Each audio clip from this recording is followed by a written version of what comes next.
Now, there is a new Chainalysis backed set of numbers showing crypto crime is not slowing down at all. It's industrializing.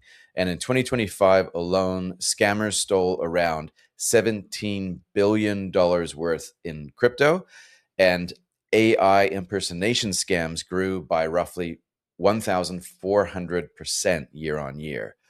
The potential benefits that crypto can bring to the world and our portfolios can be significant, but we can't ignore the fact that for most people, the primary concern isn't just that it's volatile, but that it's actually genuinely risky. There's a possibility that you could lose all of it due to these professionalized fraudsters. So, joining me to discuss how to keep your crypto safe in this environment is crypto coach and online security co-pilot, private fixed wing pilot, also, and author of Is Your Crypto Safe, Paul Holland. How are you, Paul? I'm great, Darcy. Thanks for being here, mate. And those numbers that you read off are staggeringly scary for people. It's somewhat like a little bit disheartening as well, like as someone who kind of understands a little bit of the promise and the potential, just to see that there was like roughly $17 billion that was stolen in crypto scams in 1 year. Yeah. That's insane. So in your view, do you think that this is still just early stage crypto chaos, or is this a sign that the sharks are just getting too well fed and it's starting to get out of control? I think it's probably a little bit of both. Um, it's funny because you say, is it early stage crypto chaos? I mean, I've been in crypto for nearly 10 years, so it doesn't feel early to me anymore. But I know from a lot of people I talk to and a lot of my clients, they are just getting started. So there is definitely that element of early stage and lack of understanding. And it's new technology for people. So, you don't know what you don't know. So when you're just diving into something new, it presents that opportunity. The flip side to it is that with any new technology, it presents opportunity for bad actors to take advantage of vulnerable people. And I think we're just seeing more and more and more of that. And then the advances in AI technology and things like that are just accelerating the process. Like that Chainalysis report that you mentioned, highlights the numbers, and it actually says in there the majority of losses are still human driven. So they're not technology driven. People aren't losing money. I mean, they are, but as a general rule, they're not losing most of their money because they make a mistake with technology. They're losing it because of a scam or a hack, Sure. Right. something like that. Yeah, so it's Got a it. So human it's not. behavior thing rather than a technology thing. So the investment itself has often been painted as the risky thing, right? But really, it's the Yeah, hands that hold it or try to yeah, hold it that's the serious consideration, right? Okay. yeah. So as a like a crypto wealth and online security co-pilot, how do you help people grow and protect their digital assets? How do you actually work? Um, Yeah, great question. So, I mean, I have a coaching program that people join with me. And in that, we cover all aspects of crypto education, like right from the basics of what is a blockchain, what are different types of cryptocurrencies, etc. How do they work, from centralized platforms like your SwiftX's and your CoinSpots and Coinbases, through to fully decentralized setups where you're running your own self custody wallet, you're doing exchanges on decentralized exchanges, using hot and cold wallets, diving into decentralized finance, which is an area of crypto where people can um, do functions that we used to need third parties for, like lending and borrowing, things that you'd use a bank or a broker for. You can now do directly from your own wallet. So we cover all of that sort of education, but we also cover the safety and security side of crypto. And that's actually why I wrote my book last year, because I saw so many people making unnecessary and avoidable mistakes. And that's why I wrote the book, and I developed the SAFE formula. And the SAFE formula stands for self custody, assured security, future proof, and evolving. So self custody is basically making sure you've got proper control of your assets, right? And my philosophy on this is changing a little bit. That came from a real purist point of view of don't trust the third parties, and have your own custody and your own. Yeah. There's a hardware wallet. That's a crypto wallet for people who don't know. Um, but yeah, making sure you've got proper control over it. Assured security is about making sure you're using quality passwords. Like, so many people still use terrible passwords. So using good passwords, and protecting your recovery phrases. When you set up your own wallet, you get a set of words that's the recovery phrase. Understanding that is the keys to your castle, and writing it down on a piece of paper and forgetting about it for the next 10 years is not the way to look after it. Yeah. Future proofing, there were two elements to that. Firstly, just making sure your technology's up to date, you're doing firmware updates and software updates, etc. But the second part of it actually came when a friend of mine passed away unexpectedly a couple of years ago, and his partner was unable to access a whole bunch of his crypto assets. She didn't know passwords, she couldn't locate seed phrases, so she knew the money was there, but she was unable to access it. So future proof really became about thinking about legacy planning. If you're going to be the custodian of your own wealth, there's no bank account that someone can tap into. You need to make sure that those details are passed on. And since I've written the book, I've heard so many stories around that there's similar situations. Yeah. And then the E in the SAFE formula is evolving.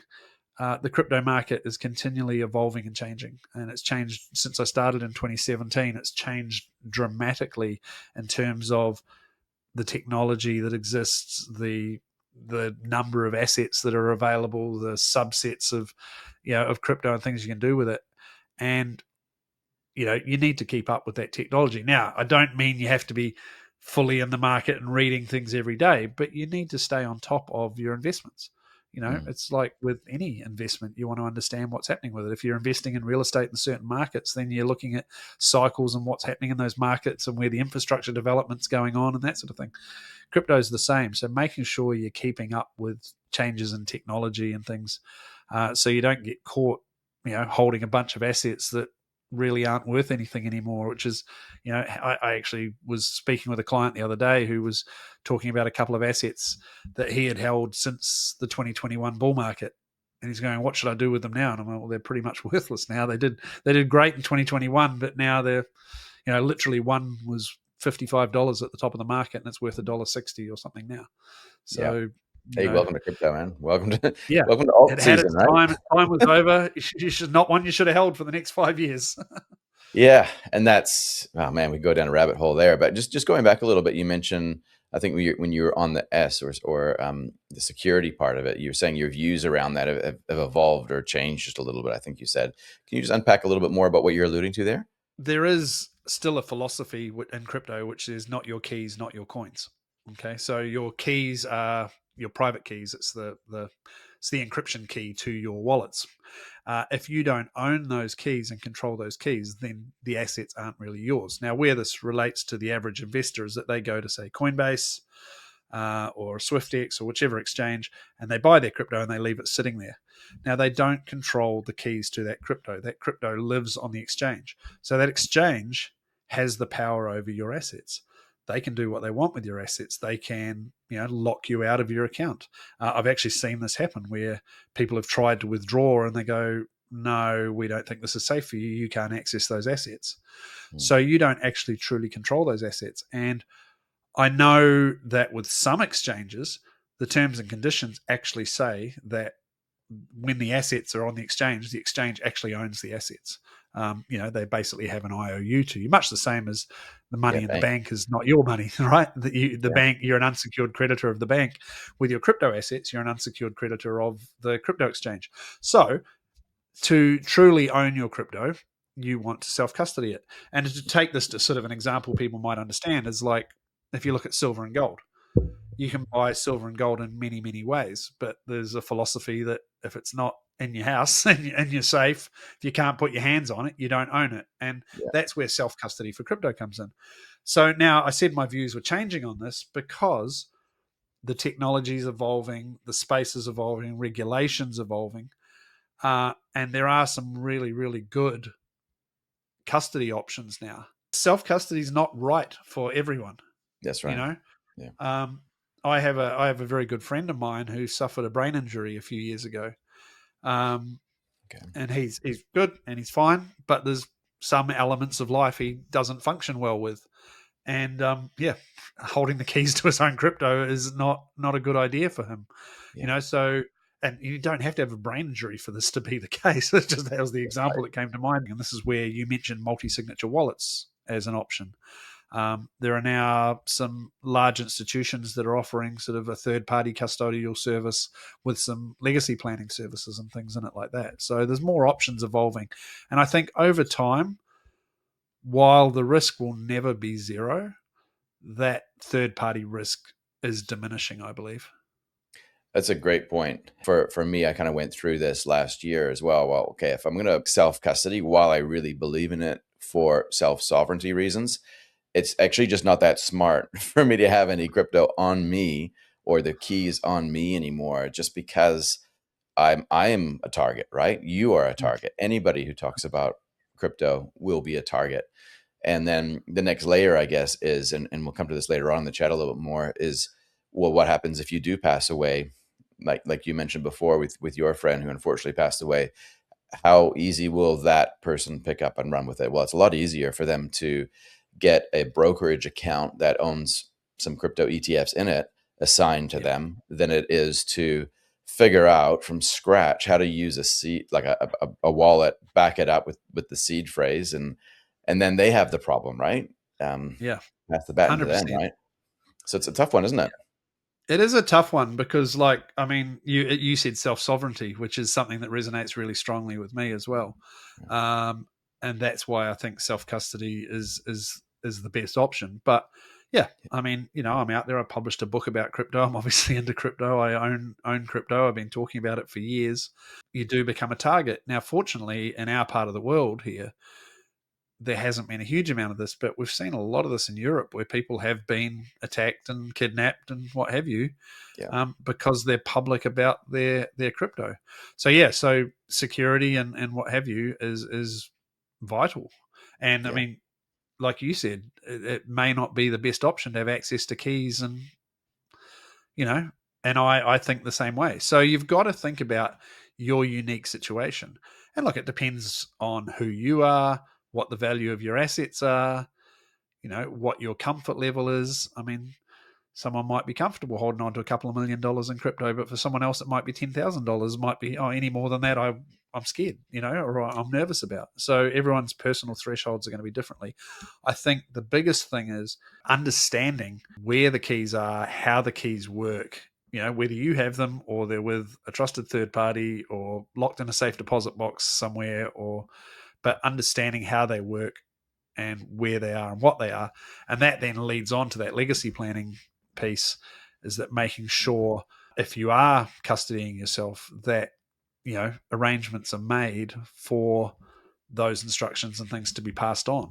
But again, there's another problem, because how do I pass on the access details to my crypto without writing my seed phrase in my will or something like that, which is a terrible idea. Don't ever do that. yeah, exactly. um, Yeah, so yeah, so it's an ongoing thing. But as you said, if you have a custody account with a broker or an exchange that can be passed over with a death certificate or whatever the yeah, paperwork might be, that does become easier for people. So yeah, yeah. there's use cases for everyone's unique situation. Yeah. Other investments are a lot easier, right? You can just sign up. You can buy a property. That's easy, right? You can set up a brokerage account. You can do whatever with KiwiSaver. It's easy. When it comes to crypto, though, yeah, you have this extra layer where you have to think about this custody, and then that creates kind of like a new realm of mistakes that can be made. But with changing narratives in the crypto ecosystem, where you might have like a sound money narrative with Bitcoin, maybe you have a real world asset narrative. Do you find that often people get, like, do they make other mistakes with deciding what are the assets to acquire? Is that really hard for people? That is really hard for people because Yeah. there's infinite assets. There's so many different theses around what to buy and how to buy, and the market shifts and changes all the time. Mm. XRP is a great example of this as an asset. I'm sure you're aware of this, but this is a project that has a great marketing machine behind it. Um, and their thesis and their marketers and their fanboys will tell you that it's going to become the settlement currency for all banking transactions worldwide. And that's just never going to happen. It's crazy. But that's the narrative they've been talking about since 2017 when it came on the market. And they're like, banks are going to need a crypto to settle transactions between themselves, and we're going to be that crypto. So you've got this marketing machine, and you've got influencers on YouTube, and all they talk about is XRP and how XRP is going to go to the moon and what have you. I look at it and I see an asset with a thesis that's flawed. Yes, banks will move to a crypto asset for moving transactions, but why would they use a volatile token that can go up and down in price while that asset is being taken? Some banks may use it, but a lot of banks are developing their own technology for this. They talk about overtaking the SWIFT system. SWIFT are currently building their own blockchain. So, while it will find its place, it's not the be all and end all that people think. But the marketing is so strong around it. And I've found this particularly, I've been selling my book in the US. I found this particularly in the US. There's a lot of people that are just all in on XRP. They're all in on one asset.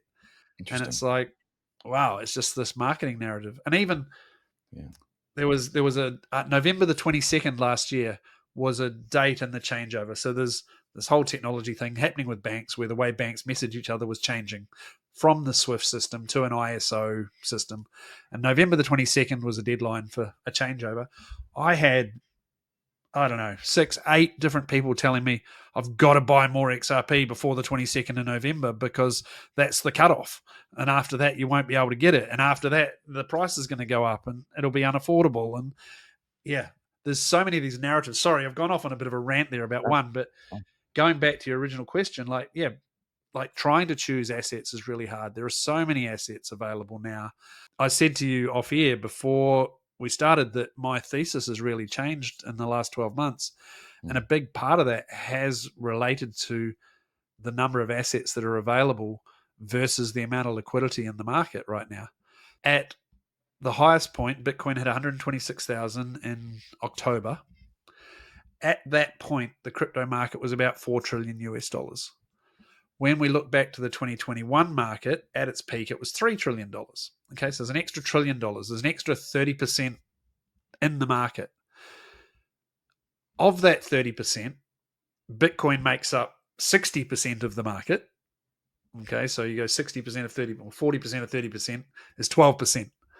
So essentially, for all other crypto, you've got an additional 12% of liquidity in the market, which is not a huge amount, right? An extra 12%.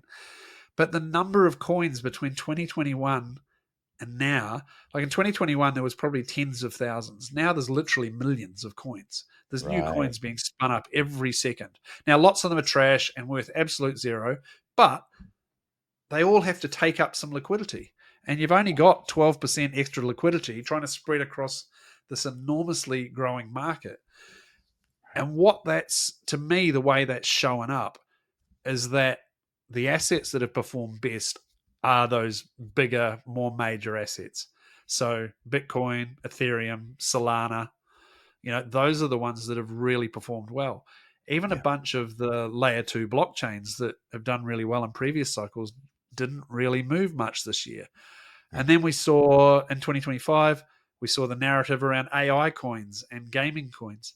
Now, based on previous market cycles, you would have expected those to blow up. But, as a sector, they didn't really. They sort of came in, had a little fizzle, and then drifted away. Yeah. For the most part, you were actually just better off holding Bitcoin than anything else. Through over the last sort of couple of years. If you'd just sat on Bitcoin, you probably would have performed better. Yeah. Perfect segue. Thank you very much, Paul. To my next question. I've been talking about crypto now for 8 years, probably to my detriment. And it didn't take me that long, but it did take me a while to figure out probably where we're landing on right now, that if you are genuinely going to buy some crypto, and so long as you're practicing safe custody and you're reviewing your safety protocols regularly, the only asset, in my view, that you can acquire and hold and genuinely forget about it would be Bitcoin. And I'm quite clear on that now. Whereas at the start, it would have been probably the best one, yes, but I would have also said, I like to hold probably 20% other assets. Now it's kind of like, as soon as I can, I'm going to get out of all those other assets and just holding Bitcoin in my own digital asset portfolio. And so I guess from your perspective, and maybe you're probably a little bit more, I guess, open-minded than I am around this. I don't know. I mean, maybe I'm quite conservative here, but if you're going to buy a token, if you're going to buy a digital asset, i.e., own part of the network, Bitcoin, in my mind, is the only one. Do you feel like someone like myself, am I too conservative with that point of view? I don't think it's too conservative. I think it's a very, very valid point of view. And it's interesting because part of my sort of developing view over the last 12 months is that now I actually sort of view Bitcoin as separate to the rest of crypto. I almost view them as two separate things. Yeah. So I look Same. at Bitcoin being money, right? It's almost perfect money, and that it's got a fixed supply. It's not controlled by any government or Federal Reserve. From that point of view, so I completely agree with you on that. That if you wanted the exposure and that stability of asset that you can forget about, yes, the price is volatile, it's going to go up and down, but Mm, I believe over time the value will just continue to increase. yeah. I agree with that. The rest of crypto is kind of like investing in tech startups. Yeah, So that's right. you've got to Totally. look Yeah. at what the projects are, and the big shift for me has been, as I sort of came to that realization about the liquidity spread that I was talking about, is narrowing my focus right down to those top assets. In Mm, my early years in crypto, I didn't really own a lot of Bitcoin because I was just in and out of assets. I was making bigger multiples on other assets.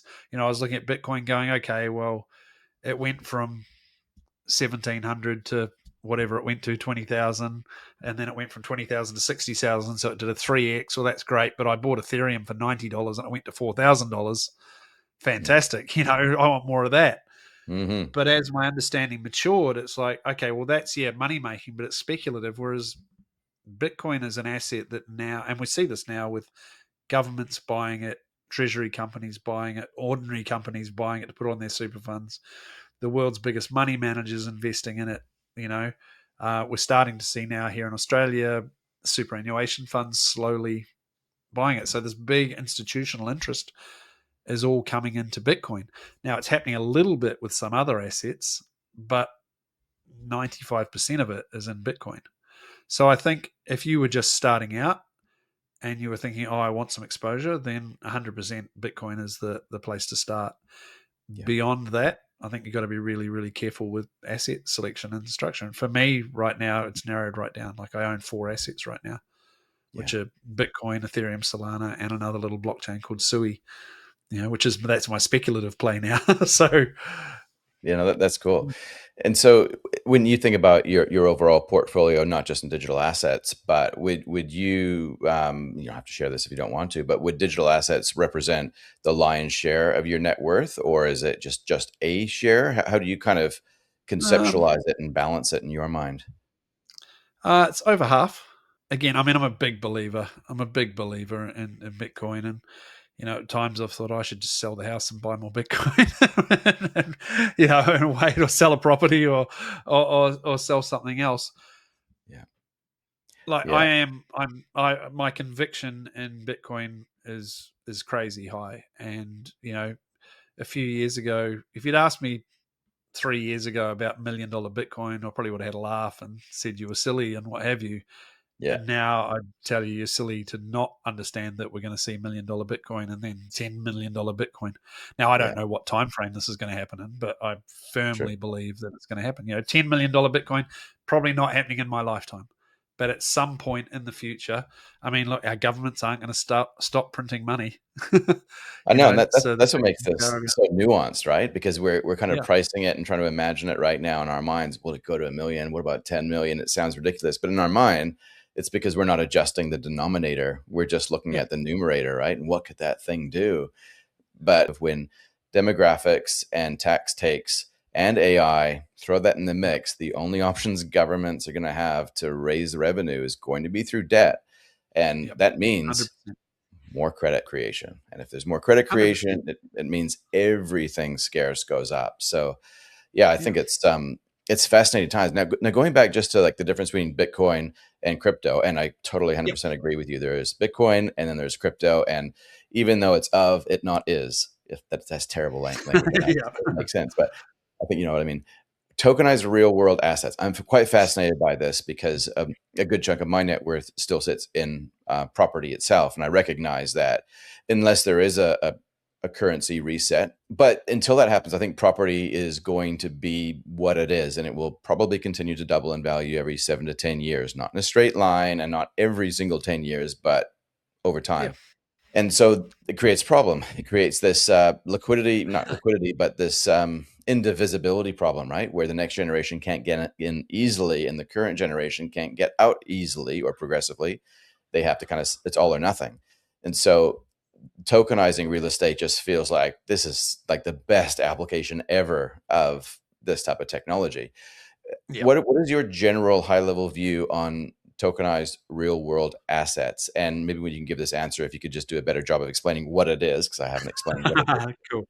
That's great. And just to check in on your question, I think what you're talking about is tokenization, but also fractionalization. Correct. Exactly. Yeah, Yes. cool. Thanks. Cool. So the idea of tokenizing real world assets is where you take a real world asset like a house and you create a digital asset, a coin or an NFT or whatever it happens to be, a crypto that is representative of that asset. And then it lives on the blockchain. Now that represents ownership of the house. So we take Darcy's house, we create Darcy coin. We could create, it could have a supply of 1,000. So there could be 1,000 Darcy coins. And this is where the fractionalization comes into it, because as those prices continue to rise, I mean, when I look at my kids now and go, well, the price of buying a house and things is just becoming prohibitive for them. Whereas Mm, if they could buy a fraction of a house, that mm, might give them a leg up. So we create 1,000 Darcy coins that represents Darcy's house, and then I could buy one. So then I own a thousandth of Darcy's house. And to buy that, I go on an exchange and I buy it. Or if I want to sell my share of Darcy's house to a friend, they give me money and I send my token to Darcy's house. And there's no complex paperwork and there's no government getting in the way.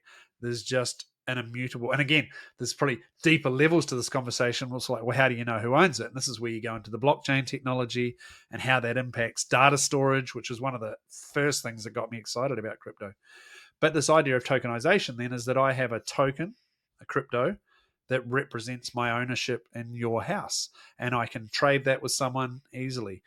And fractionalizing gives that ability to then, make it easier for people to get in. But in terms of tokenization, I think the way data has been stored is fraught with problems, and that data is centralized, right? So we hear about these hacks where the health database gets hacked or whatever, and all this data goes out, and what have you. Like for most people, your medical records live on a computer in your doctor's office. You don't have access to them, but whose data is it, and who should own that data? Like you shouldn't have to be able to go and ask for that data. You should already have access to that data. And if that doctor's computer system get hacked or someone walks into his office and rips off his computer and if he hasn't got proper backups, then that data is gone. A blockchain, which is a network of computers, essentially gives us the ability to own that data. The way it works is that the data lives on the entire network.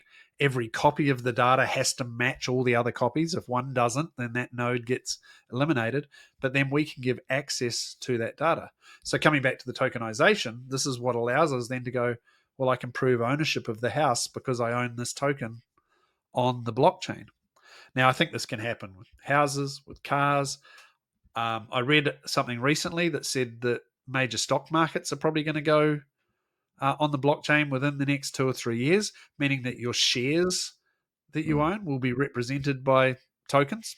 I think it's a great way to get around those data storage issues, to make transactions easier, quicker. Like you can get pretty much instant settlements on things.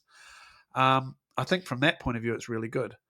I Mhm. do see a big problem that I'm unsure what the answer to is at the moment, and that is the third party custody risk. You go, I'm going to sell 1,000 shares in my house. Everyone gives you $1,000 each.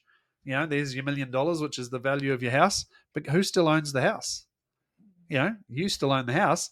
You can go down the road next week and talk to the local real estate agent. You can still sell the house. Yeah. And there's actually a real world example of this happening right now. So there's an internet celebrity called Logan Paul. There's Jake Paul and Logan Paul, two brothers. They were YouTubers, and Jake Paul's now a professional boxer. And but Logan Paul owns one of the world's rarest Pokemon cards, and it's worth millions of dollars. And they tokenized it. And all these people, because he's a celebrity, all these people bought into this project where they were tokenizing this Pokemon card. So they all went and bought whatever coin that they created to give them a share. And I guess people felt like, oh, I'm connected to Logan Paul. He's this big celebrity and da da da da. He's announced that he's going to sell the Pokemon card. It's like, well, hang on a minute. You already sold it to all these people that bought the token, but there's no legal ownership structure for that. He still owns it. He can pick up and sell it, and he can leave all those people out of pocket and feeling rightfully aggrieved. So one of the challenge here is, who actually owns the asset? Because property is a great example of this. Like, it's going to take a long time for our governments to allow change in the way that property is actually held and managed. Ultimately it can all go on chain, but until that happens, the asset itself is still owned by a third party. So to me, the way that it works in the early days is that third party has to be a large regulated organization. Maybe it's a bank or something like that owns the actual asset, where there are checks and balances and levels of public accountability and scrutiny, so that they can't sell the underlying asset, and there is actually a pathway that shows token ownership equals real ownership. But until that happens, I think tokenization's at an impasse. And there's two parts to it that I've been thinking about, and maybe you can correct me if I'm not thinking about this right. But there's that risk that you mentioned, where the person who actually has possession of that asset, whether it's a Pokemon card or a property, there has to be some sort of thing, kind of like a mortgage against the title, where you can't actually transfer that title to somebody else unless that mortgage is released. But to get that mortgage released, you have to pay down that debt and get rid of it. So with that's kind of what I think what you were speaking to before, right? Where there has to be some sort of lien put on that asset, where it's physically unable to be transferred to anyone else unless there's a settlement that occurs. But the other part of it would be the actual tokens themselves. And while it means that we can self-custody the ownership or the units of ownership in a house, for example, we still have to custody the seed phrase again. And we come back to that first part of our conversation, right? So we still can't get away from the fact that we probably do, either wholly or in part, or at least at this early stage, need to rely on third parties to provide custodial solutions in some way. And I guess in a perfect world, we would just say to the banks, okay, banks, stop what you're doing. We can do that part better now, but do this part, right? Do you see that there are other providers that are stepping into those roles, and do you see that the banks might figure out how the game is being played and transition? I think whichever bank figures it out first and goes, oh, we want to do this, is going to win. Like, it astounds me. I mean, this happens in New Zealand.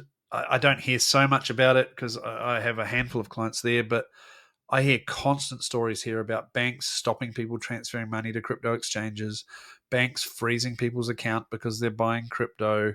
This is happening because they're covering their own butts. They don't want to be held liable for losses if it could be said that the bank was somehow negligent in it, but it's gone too far and too crazy. Whereas what they should be doing is going, okay, you want access to crypto? Well, don't send your money anywhere else. Here, buy crypto through us. Like, it's astounding to me that the banks aren't at Parliament every day going, oi, let us do this. Yeah. And now we're seeing it in the US. So in the US, there have actually been laws passed now that allow banks to offer crypto custody services. And you are now seeing banks offering, you can buy crypto through some banks. Some banks are accepting crypto as collateral for lending. So you can give your Bitcoin to the bank and they'll give you a home loan. in the And US. we're talking Yeah, about like JP Morgan and banks, like the biggest banks in the world are doing this. yeah, Whereas down here, you know, ANZ and Commonwealth Bank and Westpac, and they're still going, no, crypto is evil and you're going to that's get right. scammed.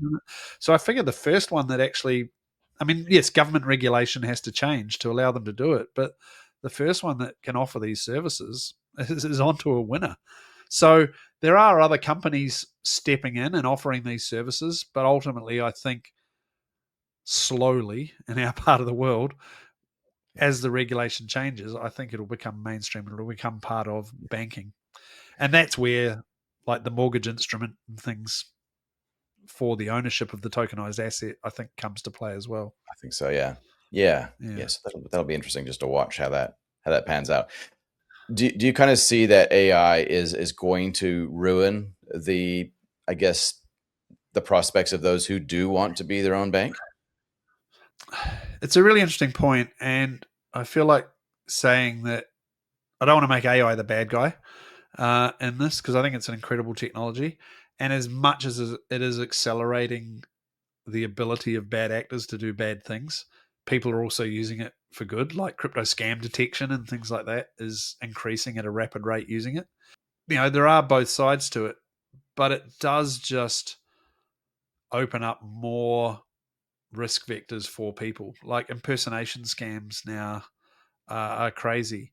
And I was playing with some AI stuff yesterday, um, and I was playing with an AI copy of my voice, and I'm Oh like, yeah, holy cow, that sounds exactly like me. And I recorded something and played it for my wife, and she goes, yeah, that sounds exactly like me.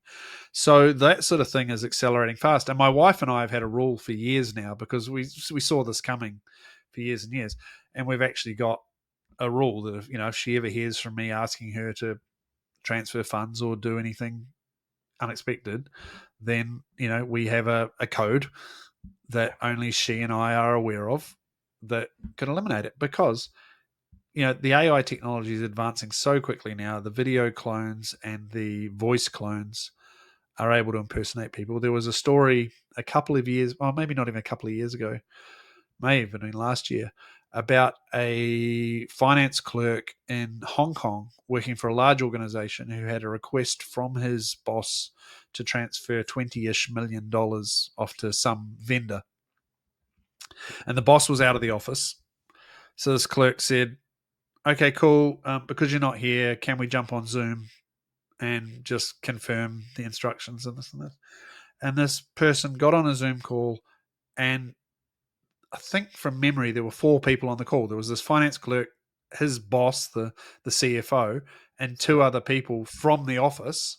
yeah. And they got on this call, and the boss said, "Yep, no, we've got this new vendor, and this is it. And this is the bank details. And can you send them $20 million?" Da, da, da, da. And the whole thing was spoofed. So the CFO and the two other members of staff were complete AI fakes. Um, and Oh this well, person, like this poor clerk, they did the right thing. They went, "Oh, I need to double check this. Let's jump on Zoom call." So they got on a Zoom call with who they thought was their boss, and did yeah. it. Yeah, and it resulted in a $20 million loss for this company. It was crazy. Wow. So that Okay. sort of thing becomes, and that's the extreme example. But Yeah. what AI is doing is accelerating the ability of these scams to spin things up. Like, you can spin up a website in 20 seconds now, a Yeah. fully functioning website. And this is probably the biggest thing that I've seen since I published the book and started having lots of conversations with people. These trading scams, these fake trading company scams, is probably one of the biggest issues that's going around now. Um, so essentially, these scams are delightfully called pig butchering scams. You've probably heard that phrase, but the idea is because they fatten you up. Somehow or another, you'll get introduced to this trading platform. The website looks great and looks legit, and they're going to make money, and they get these great returns, and you'll send $1,000 off, and in the next 2 weeks, your $1,000 will become three or four or $5,000, and you're like, holy cow, that's crazy. Okay, here's another $2,000, and you'll send that off, and now you've got a balance of seven, and then that'll become 10 and 15 and 18. When you start seeing this, you go, oh, this is the answer to all my problems. But people are wary and people are cautious and people are suspicious and they go, "Oh, is this real? I don't know. I don't know. Can I get some money back, please? Can I just take a couple of $1,000s out?" Yeah, no problem. So your rep, because you usually end up having a rep with these things. Yep, no problem, whatever. And you withdraw a couple of $1,000s, and you go, "Oh, great, this is real.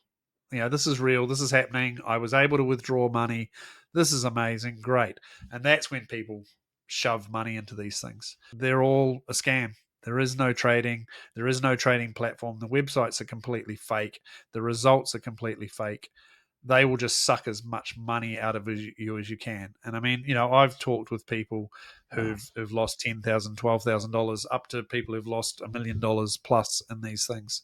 It's crazy because the results just go and go and go, and you think it's real. And then you'll get up and you'll have a balance of $100,000 or more, and you'll want to take money out. And at that point, you'll go to take money out, and they know that's it, the gig's up. So they'll say, "Oh, well, this money's tied up in a trade, so we need you to pay these taxes or these fees, and then Right. you can access the money." And that's usually the last ditch attempt to get money out of you because they know it's all over. Right. Um, so I see that scam pretty much every week. I'm talking to people who've been caught up in a scam like this. They're prolific. I've done a couple of sort of deep dives where I've looked at websites and things like that. And I remember on one particular website, they had a phone number listed, and I Googled that phone number and I came up with 8 websites that all had that same phone number listed on it. They were basically just clones of the same website, but all with a different brand. Like, they know they can make tens and hundreds of millions of dollars ripping people off. So they'll spend $1 million plus in infrastructure getting it set up because they know the return Sure. is there. And I Right. think the AI technology just makes it so much quicker because you can just spin up these websites and duplicate these websites, and they just have to look real.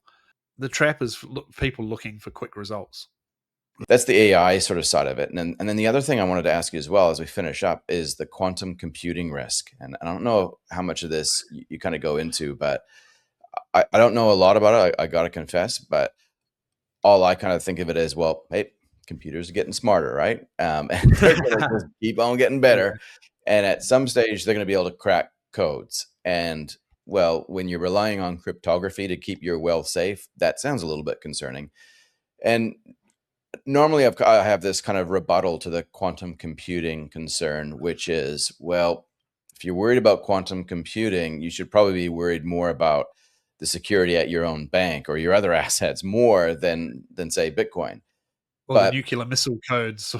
yeah, exactly. That's right. Yeah, great point. Um, but putting the Yeah. nuclear missile codes aside, I wasn't now I'm worried about that.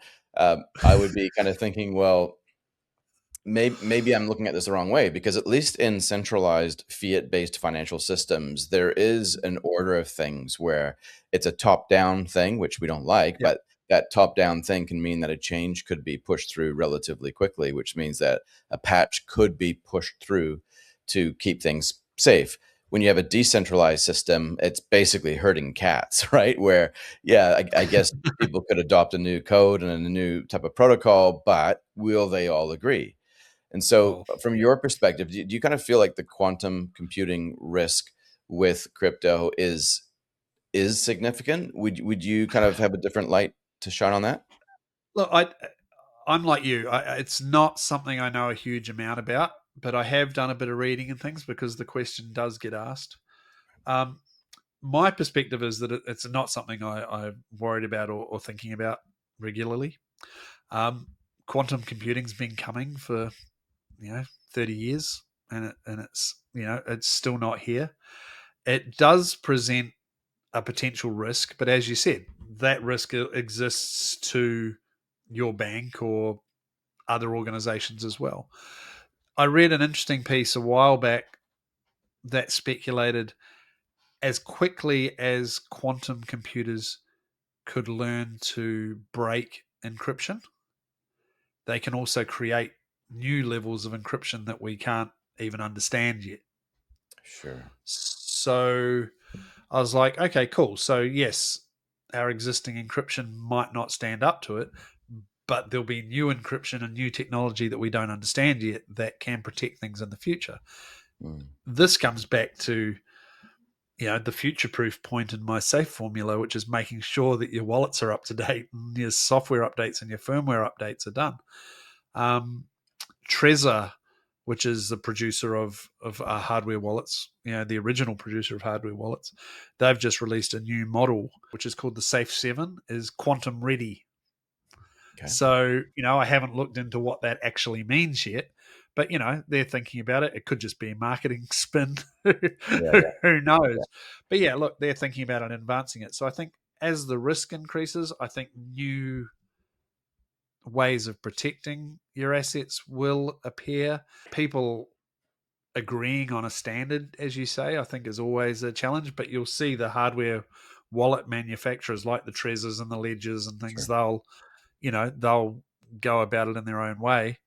It's really, though, one of the things that we as self-sovereign, self-custodying investors do need to keep up with over time.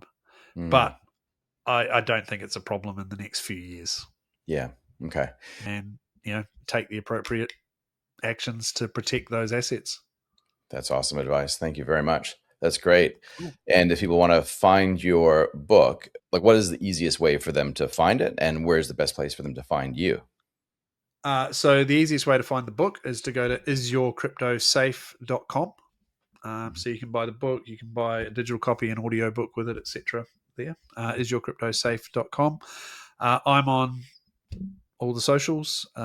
Paul F. Holland. So at Paul F. Holland, you'll find me on Facebook and Instagram.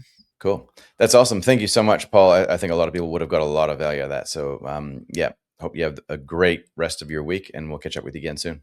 Amazing. Thanks for having me, Darcy. Cheers. A special thank you to our show partners who helped make this possible. Thank you so much, you're awesome. SwiftX and Provincia, thank you again.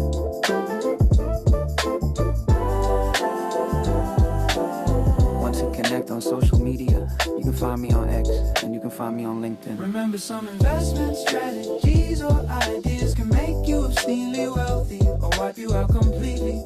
It's hard to know from this and what's best for your world. So if you can, reach out for some advice that accounts for your own circumstances. That's it for this one. Catch you next time. I'm out.